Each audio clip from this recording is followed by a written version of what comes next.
চট্টগ্রামের লোহাগাড়া চরমবাই পাহাড় কেটে একের পর এক গড়ে উঠেছে বসতঘর। প্রশাসনের বারবার অভিযানেও থামছে না পাহাড় খেকোদের দৌরাত্ম্য। দখল করে মালিক সেজে পাহাড় বিক্রি করছেন অনেকে। উপজেলা নির্বাহী অফিসার বলছেন চলছে অভিযান। রতন দাসের পাঠানো ছবিতে বিস্তারিত। প্রকৃতির পাহাড় এখন পাহাড় খেকোদের কবজায়। ভাবটা এমন, দখল যার পাহাড় তার। চট্টগ্রামের লোহাগাড়ার চরমবাই এভাবে কাটা হচ্ছে পাহাড়। বাক্করগিয়া কাটা নামে পাহাড়টি এখন অনেকটা বিলুপ্তির পথে। পাহাড় কেটে গড়ে তোলা হয়েছে একের পর এক বসতবাড়ি।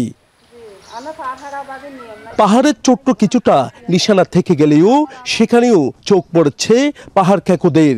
30 ফুট উচ্চতার এই পাহাড়টি এখন ধ্বংসের পথে। তবে যারা পাহাড় কাটছেন তারা দেখাচ্ছেন নানা অজুহাত।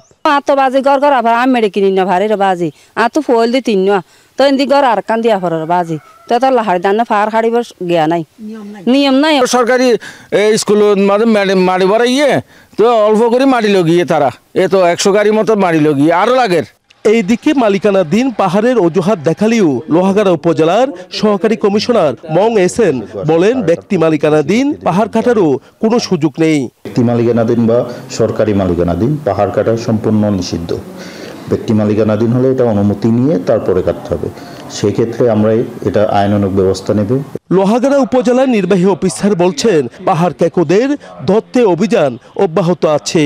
আমরা বন বিভাগ, পরিবেশ বিভাগ সকলে মিলেমিশে পাশাপাশি আমাদের পুলিশ এবং আর্মিকে নিয়েও আমরা অভিযান পরিচালনা করতেছি। ইতিমধ্যে গত কয়েকদিন আমরা প্রায় কয়েকটাই অভিযান পরিচালনা করেছি। রাতের 11টা 12টার দিকে আমরা অভিযান পরিচালনা করেছি। তো আমরা চেষ্টা করে যাচ্ছি ইনশাআল্লাহ এই সম্পদগুলো রক্ষা করার জন্য।